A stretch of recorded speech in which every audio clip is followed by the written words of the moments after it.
अपनापन कहीं ना होना चाहिए, अपनी कोई चाह नहीं होनी चाहिए, अपनी कोई शर्त नहीं होनी चाहिए, तभी रस में प्रवेश होता है।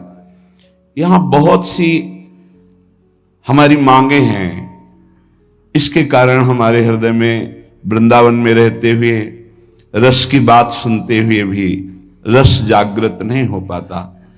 बहुत काल इसीलिए लग जाता है इन कामनाओं का नाश करने में।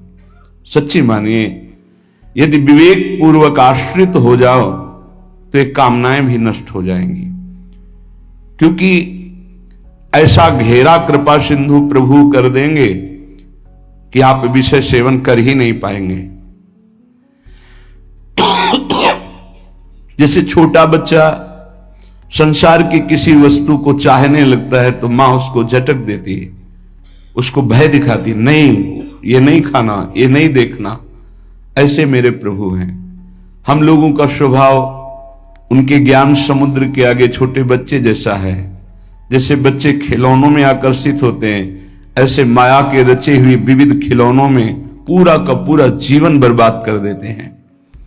कोई बड़े भाग्यशाली होते हैं जो इन खिलौनों से खेलना बंद करके रोना शुरू कर देते हैं कि अब मुझे खेल नहीं, अब मुझे अपनी मां की गोद चाहिए। वो बच्चा जैसे रोता है, ऐसे रुरुदु सुस्वरम राजन कृष्ण दर्शन लालसा। हमारा हृदय रोने लगे, मुझे प्रिया लाल चाहिए, मुझे भगवत प्राप्ति करनी है। ये बड़ी दुर्लभ बात है और ये रसिक संग से आ ही जाती, क्योंकि ऐसा घेरा होता है। मन विषयों को चाहता है, विषय मिलेंगे नहीं तो फिर लगता है अब इससे बचे कैसे। तो राधा वल्लभ श्री हरिवंश ये बचने का सिद्ध उपाय है। राधा वल्लभ भजत भज भली भली सब होए। कोई भी चित्त वृत्ति आपको फंसा नहीं पाएगी, सब भला होगा। होए विषय विषनाश, होए वृंदावन बस गति, होए सुदृढ़ सत्संग, होए रस रीति अगाधा, होए सुजस जग प्रगट, होए पद प्रीति सुराधा। राधा वल्लभ राधा वल्लभ राधा वल्लभ ये स्वयं जपो और जिनके मुख से निकलता है उनकी चरणों में प्रणाम करो, उनकी चरण धूलि माथे पे धारण करो। होए विषय विषनाश, ये जो विषय रूपी विष हमारे हृदय में फैल रहा है इसका नाश हो जाएगा। सिद्ध औषधि है। जासु नाम भव भेषज, इस संसार रूपी महान फसाव से बचाकर सच्चिदानंद में स्थित करने की सिद्ध ये पद्धति है। मुख में नाम, हृदय में ध्यान। मान लीजिए, बार बार कर, शाम की भी यही कहा था, मान लीजिए। होए विषय विषनाश, होए वृंदावन बस गति, होए सुदृढ़ सत्संग, होए रस रीति अगाधा, होए सुजस जग प्रगट, होए पद प्रीति सुराधा। सब कुछ इसी से प्राप्त हो जाएगा। श्रीपाद प्रबोधानंद जी महाराज कह रहे हैं, यदि आपको रसिकों का संग मिल गया है, वृंदावन वास मिल गया है, तो दोष दर्शन मत करना। क्यों? यहां अगर हमें दोष दिखाई दे रहा तभी तो हम दोष दर्शन करते हैं। तो कह रहे हैं, वृंदावनस्थेष्वप्येत्र दोषा नारोपयन्ति स्थिर जंगमेषु आनंदमूर्ति स्वपराधीनस ते श्री राधिका माधवयो कथम स्युः। जो श्री जी की कृपा से वृंदावन आया, वृंदावन धाम में भले 1-2 दिन ही वास किया, उसको चाहिए कि अपनी दृष्टि बचावे, या जो अखंड वृंदावन वास कर रहा है, किसी भी प्राणी में दोष दर्शन यहां मत करना, क्योंकि सब राधा कृपा कटाक्ष से पूरित हैं। ये अभी उनमें दोष दिखाई दे रहा है, लेकिन वो दोषी नहीं होंगे, वो प्रियालाल को प्राप्त होंगे। आप ये विचार कीजिए कि प्रियालाल की कृपा से इनको वृंदावन वास मिला है, इनकी किसी साधना से नहीं मिला है। तो हो सकता है इनमें कोई असाधन हो, इनमें कोई त्रुटि हो, इनका स्वभाव कुछ बिगड़ रहा हो, पर महारानी जी ने पास कर दिया, इन्हें अपने महल में रख दिया, तो हम इन्हें प्रणाम करते हैं। हम इनके दोष दर्शन नहीं करेंगे। बोले यदि दोष दर्शन किया तो बोले दोष दर्शन यदि किया वृंदावन वासियों के प्रति, वैष्णवों के प्रति, तो राधा माधव कभी आप पर प्रसन्न नहीं हो सकते। फिर जीवन का लाभ क्या रहा? श्री राधिका माधवयो कथम शिव, वो आपसे कैसे प्रसन्न हो सकते हैं? उनके द्वारा स्वीकार किए हुए नीच जनों पर आप दोष दर्शन करें। नहीं, दोषी हैं तो कहते रहे कि हो सकता है उसमें दोष हो, पर वो रहेगा नहीं, उसका दोष नष्ट हो जाएगा, क्योंकि प्रियालाल ने स्वीकार किया है। इसीलिए गीता में श्री भगवान जी ने कहा है, अपिचेत सुदुराचारो भजते माम अनन्य भाग साधुर्य समंतव्य सम्यक व्यवसिता हिसा। वो सांगोपांग दुराचार पापाचार करता रहा है, उसके मन में एक बात आ गई कि मैं बहुत पापी हूं, सत्संग सुनकर या जैसे भी, मेरा उद्धार तो सिर्फ भगवान की करुणा से हो सकता है, और उसने अंदर से भगवान का आश्रय ले लिया। अब उसे तुम पापी नहीं कह सकते हो। भगवान कह रहे हैं साधुरेव समंतव्य, अब उसे साधु मानो। साधु को साधु मानने के लिए कभी आज्ञा नहीं दी गई। वो साधु नहीं है, वो पाप आचरण करने वाला पापी रहा है, दुराचारी रहा है, पर उसने भगवान का आश्रय ले लिया है। अब भगवान कह रहे हैं करो सद्य ते साधु समानम, मैं साधु बनाऊंगा। अब वो साम दाम और दंड भेद से सीधे रास्ते लाऊं, नकली से बनाऊं असली, भगत मेरे मुकुटमणि। भगवान की विशुद्ध कृपा होती है। ये अनंत जन्मों के ऐसे दुर्वासनाएं परत की परत छुपी हुई कि साधन भजन करते हुए भी वो निकलती रहती हैं। अगर जरा संग हो जाए अंदर की वासना का, तो हमको कहीं ना कहीं आसक्त कर देती है। बड़े कृपालु हैं, वो हमारी चूक को ना देख करके वो करुणा करते हैं और हमें आगे बढ़ाते हैं। श्रीपाद कह रहे हैं यदि आप ऐसा करेंगे तो राधा माधव आप पर कभी प्रसन्न नहीं होंगे। दोष दर्शन की आगे के श्लोक में निंदा की बात कर रहे हैं। ये वृंदावनवासी निंदन रता, ये वान वृंदावनम श्लाघन्ते तुलयन्ति, ये चकुधियो केनापि वृंदावनम, ये वृंदावनमत्र नित्य सुख चिद रूपम सहन्ते नवा, तै पापिष्ठ नराधमैर्भवतु स्वप्नेपि में संगति। जो वृंदावन वासी हैं, जिन्होंने आजीवन वृंदावन वास का नियम ले लिया है, यदि कोई उनकी निंदा कर दे, श्रीपाद कहते हैं कि पापिष्ठो नराधमई, सारे पुण्य उसके नष्ट हो जाएंगे। वो महापापी कि जो दुर्गति होती है उसको होगी। नराधमई, वो समस्त मनुष्यों में अधम गति को प्राप्त होगा। वैसे भी सिद्धांत में ध्रुवदास जी ने वर्णन किया है, पर निंदा किए ते आवत नहीं कछु हाथ, मूर्ख पर्वत पाप को ले चल अपने साथ। दूसरों की निंदा करने से हाथ तो कुछ लगता नहीं, और पाप की पोटरी सर पर रखकर नरक जाना होता है। और कहीं भक्तन निंदा तो अति बुरी, भूल करो जिनको। भक्तों की निंदा तो भूल कर मत कर देना कि सुकृत बहु जन्म के, क्षण में डारे खोए। एक क्षण में निंदा की भक्त वैष्णव महापुरुषों की, सब सुकृत नष्ट हो गए, सब भाव नष्ट हो गया। यदि कहीं तुमको ऐसा लगता है कि ये गलत है, तो प्रियाजू से प्रार्थना करो कि मेरी दृष्टि पावन कर दो। आपने इनको पसंद किया, आपने स्वीकार किया, आपके महल में रह रहे, पर मुझे दोष दर्शन हो रहा, स्वामिनी मेरी दृष्टि को बदल दो।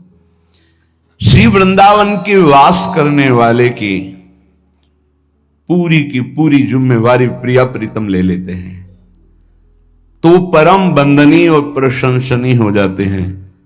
चाहे वो ये क्रूरापि पापिनो न तो सताम संभाष्य दृश्या से। क्यों? क्योंकि अब वो ठीक हो जाएंगे, पक्का ठीक हो जाएंगे। प्रिया प्रीतम बहुत कृपाल हैं। अगर कोई भी शास्त्रों को, भक्तों की महिमा को पढ़ के देखो तो दो चार की बात नहीं कहते, प्रायः ऐसे रहे जो माया में बहुत ही भ्रमित थे और सत्संग के द्वारा, संत साधु महात्माओं की कृपा के द्वारा वो ब्रह्म ऋषि बन गए, वो महापुरुष बन गए भगवान की आराधना करके। तो ऐसा नहीं है कि कोई गलत है तो उसको परम पद नहीं मिल सकता, नहीं, वो गलती का सुधार हो सकता है। प्रिया प्रीतम की शरण में है, सुधार हो जाएगा। बहुत जन्मों का बिगड़ा हुआ मन है।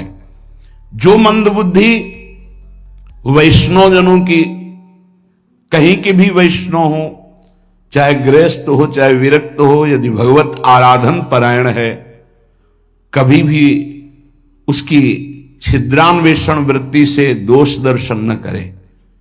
ढूंढे कौन सा दोष हो सकता है, बहुत सावधानी की जरूरत है।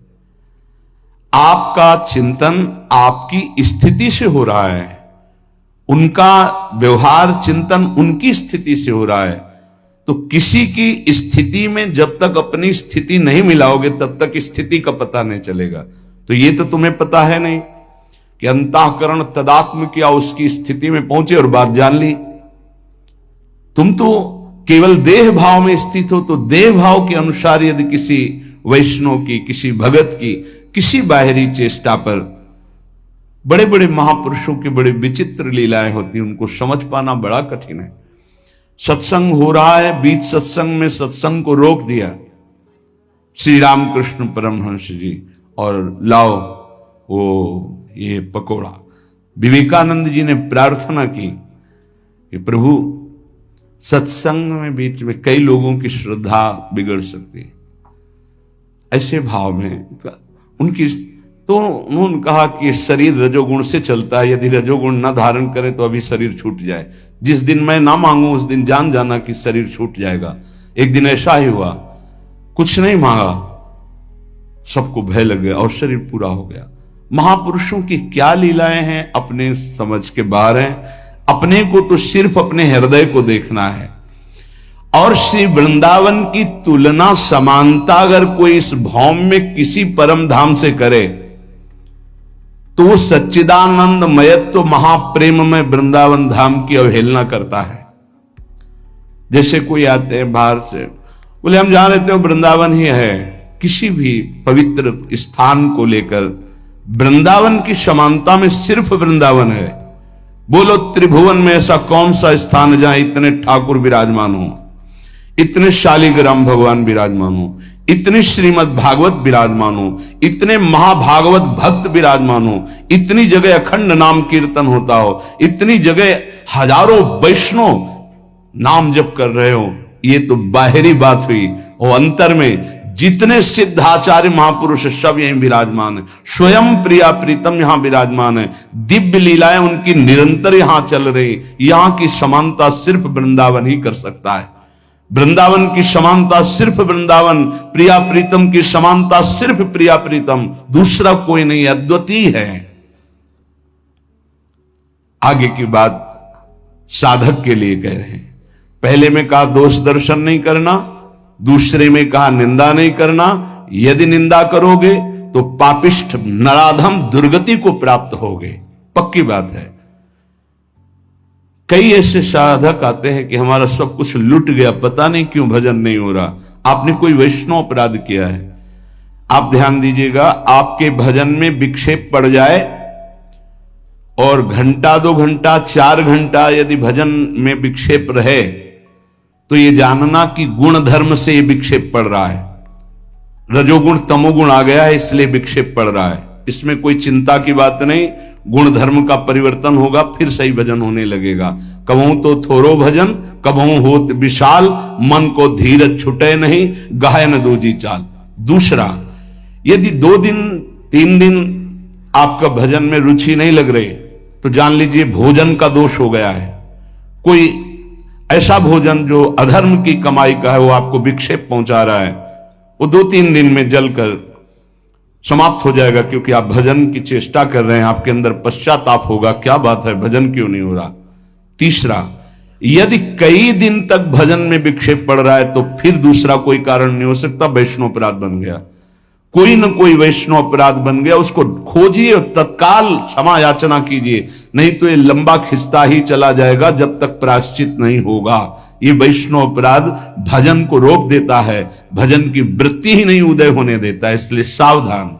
तीसरा, जो भजन में लगे हुए उपासक हैं, असह्य बहु दुर्वचो यदि वदन्ति साक्षात स्त्रियम बलादपहरन्ति चेत प्रिय सुतादिकम घृणन्ति वा धनाद्यपि च जीवनम यदि हरन्ति वृंदावन स्थितास्तदपि ते प्रिया मम भवन्ति वन्द्याः सदा। ये निष्ठाएं कलयुग में नहीं हो सकती, जैसी श्रीपाद वर्णन कर रहे हैं। यदि वृंदावनवासी हम हैं, प्रिया प्रीतम के उपासी हैं, कोई मेरे सामने मुझे गाली दे रहा है, मुझे बिल्कुल विचलित नहीं होना। ये यहां तक तो आगे जो वर्णन करें वो शायद ही कोई ऐसा असंभव इस समय वर्तमान में, जैसे रसिकानन्यमाल में कुछ महाभागवतों के चरित्र हैं, असंभव कि वैसा कोई कर ले। किसी के पुत्र को कोई मार दे और उसका चरणामृत उतारे। बड़ा आत्मनिष्ठ महापुरुषों का वर्णन है रसिकानन्यमाल में। यहां ऐसा ही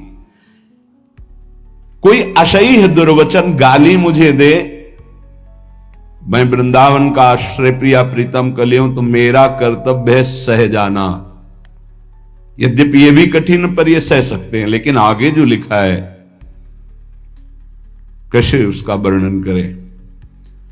मेरे सामने जबरदस्ती यदि मेरी अर्धांगिनी, मेरे पुत्र, मेरी संपत्ति, और उसका अलग अलग भाव लिखा है, स्त्रियं बलाद अपहरन्ति प्रिय श्रुतादिकम घृणन्ति धनाद्यपि च जीवनम यदि हरन्ति वृंदावन स्थितास्तदपि ते प्रिया मम भवन्ति वन्द्या सदा।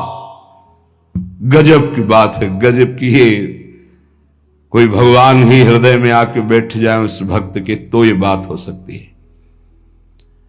यदि मेरे प्रियजनों का, इसमें तो घृणन थे, अंग भंग कर देना, मारना पीटना, तो भी मैं जो प्रिया प्रीतम का उपासी है, वृंदावन का आश्रय लिए वैष्णव है, मैं हाथ नहीं उठाऊंगा, मैं दुर्वचन नहीं बोलूंगा। धन, पत्नी, पुत्र आदि के साथ अभद्र व्यवहार कर रहा है, मैं उस पर हाथ नहीं उठाऊंगा, मैं उसको दंड नहीं दूंगा, मैं दुर्वचन नहीं करूंगा। तो क्या ये मेरे प्रियाजू का जन है, ये वृंदावन का आश्रित है। ते प्रिया मम भवन्ति वन्द्याः, मैं सर ही झुकाऊंगा, वंदना ही। ये बहुत कठिन बात है नहीं, ये इतनी बड़ी स्थिति ऐसा रसिकानन्यमाल में कई भक्तों के चरित्रों में पाया गया है। गजब की निष्ठा। ये निष्ठा तो केवल नाथ सकल संपदा तुम्हारी, मैं सेवक समेत सतनारी, पूरी दृढ़ निष्ठा। श्रीपाद कह रहे हैं कि ऐसे को श्यामा श्याम की प्राप्ति के लिए कोई अन्य उपाय करने की जरूरत नहीं, स्वयं श्यामा श्याम वर्ण कर लेते हैं। मेरे संबंध से, मेरे धाम के संबंध से तुमने क्षमा किया तो हम तुम्हारे सारे अपराधों को क्षमा करते हैं और स्वीकार करते हैं। परस्वस्तेयैक व्यसनमपि नित्यं परवधू प्रशक्तम विश्वेशामः बहुधा हिंसकमपि दुराचारम लोभाद्युन्पहतमपि भ्रात तरुणम दिवांधस्तम वृंदावन गत जन्म नाम गणे। श्रीपाद ये वृंदावन महिमामृत पूर्ण होने जा रहा है, बड़ी जोर की बात कर रहे हैं। ये बहुत ऊंची कोटि की निष्ठाएं हैं। देखो बहुत सावधान रहना, महापुरुषों की आखिरी बातों को समझ पाने के लिए बहुत उत्तम स्थिति होनी चाहिए। बहुत विचित्र बात है। पीछे से इस श्लोक का अर्थ करते हैं कि जिसने अखंड श्री वृंदावन का वास स्वीकार कर लिया और शरणागत हो गया वैष्णव पद्धति से, वो अभी उगता हुआ सूर्य है, अभी प्रकाश नहीं हुआ, बस उगने वाला है। इसलिए तुम कहीं भूल न कर देना उसके साथ। अगर वो तुम्हें दिखाई दे रहा है कि कुछ अपहरण कर रहा है आपका, इसमें तो बहुत विचित्र ढंग से वर्णन किया है।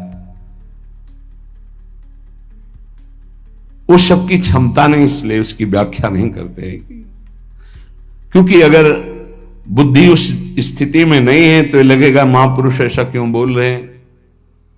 क्योंकि साधारण धर्म का पालन करने वाला भागवत धर्म को नहीं जानता, और भागवत धर्म में स्थित प्रेम धर्म को नहीं, और जो प्रेम धर्म में स्थित है वो साधारण धर्म को भी जानता है, भागवत धर्म को भी जानता है, प्रेम धर्म को भी जानता है।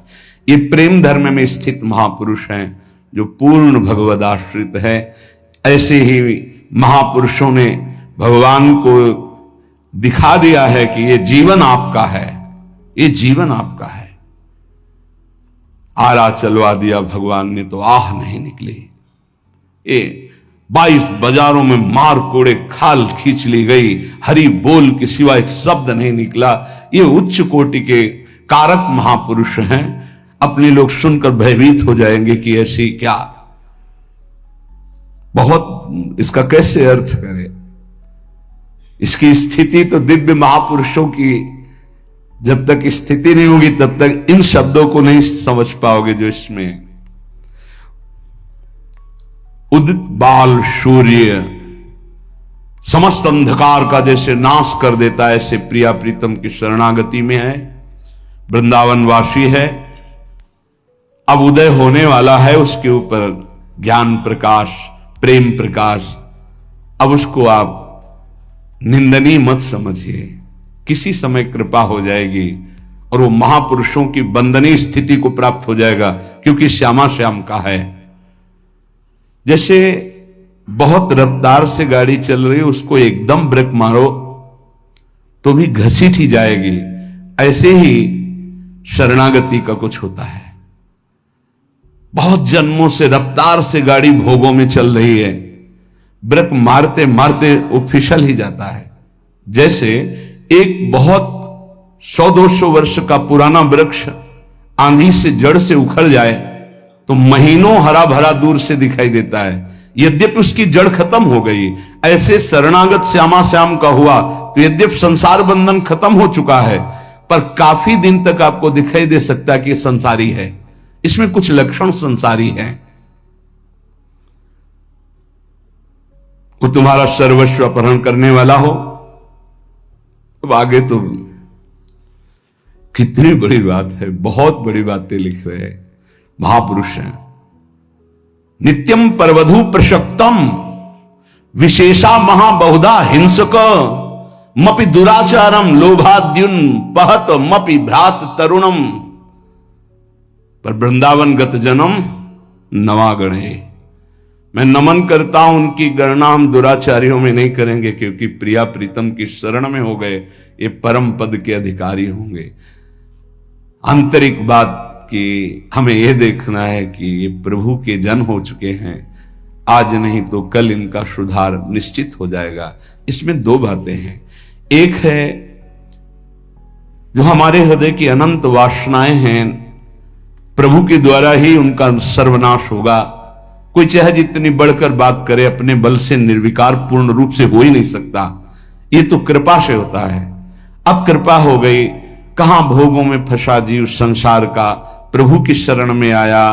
फिर प्रभु की शरण में आकर के उस शरणागति को नहीं जान पा रहा है, लेकिन उसकी वासनाएं वैसे ही प्रबल है। पर उस शरणागत जिनके हुए वो जान रहे हैं कि मेरे आश्रित हुआ है, मेरी माया प्रबल है। वो चूक ना देख करके अपनी करुणा से उसका परम मंगल कर देते हैं। ये अब इसी भाव को समझ करके ध्रुवदास जी लिख रहे हैं, अवगुण करे समुद्र सम गनत नापनो जान, राई के संभजन को मानत मेरु समान। इसका मतलब यह नहीं कि कोई स्वतंत्र रूप से ऐसे वासनाओं में नहीं, वो हरि का जन है, वो जलाकर राख कर देंगे हृदय को। उसको त्राहिमाम बोलना पड़ेगा और सही मार्ग में चलना पड़ेगा, पक्का। ये हृदय की बात कहते हैं। हमारा हृदय या आपका हृदय सब मायाकृत है। अगर माया से मुक्त हो रहा है तो केवल उनकी कृपा से हो रहा है, नहीं किसी की कोई बस नहीं। शिव विरंचिका मोहई को है बपुरान, अस जिये जानि भजी मायापति भगवान।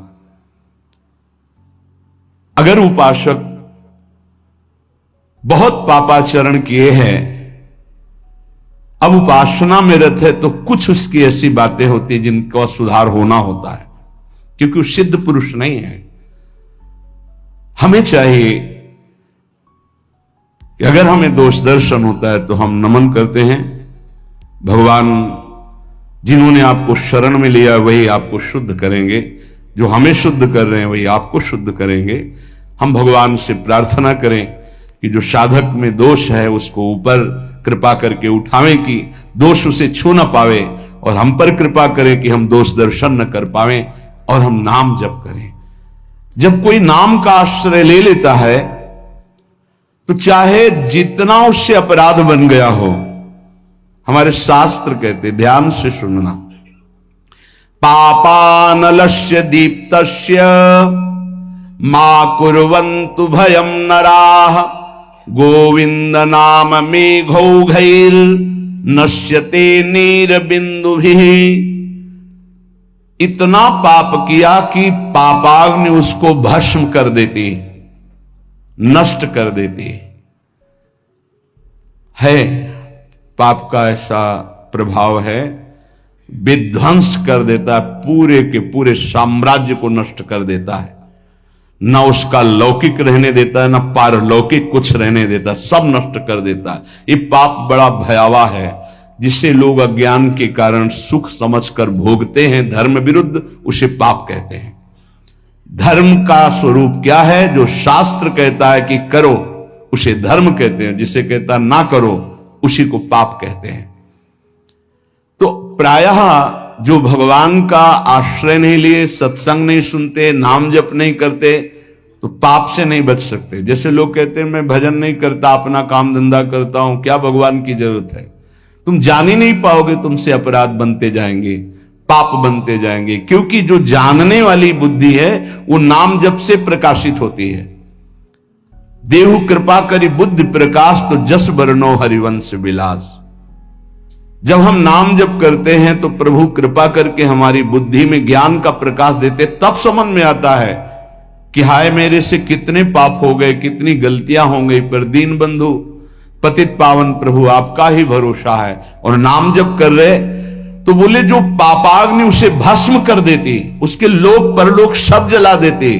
तो जहां कोई शुरू किया गोविंद गोविंद कृष्ण कृष्ण हरि हरि राम राम राधा राधा, तो बोले जैसे अग्नि प्रज्वलित होकर ज्वाला रूप धारण करने वाली थी पर मेघ बरस गए तो वहीं की वहीं शांत हो गई। ऐसे ही नाम जापक के सारे पाप जो अग्नि रूप उसे जलाने के लिए थे, नाम रूपी मेघ उसको तत्काल शांत कर देता है। वो उसे भस्म नहीं कर पाती और स्वयं शांत हो जाती, अर्थात पापों का सर्वनाश भगवान नाम से हो जाता है।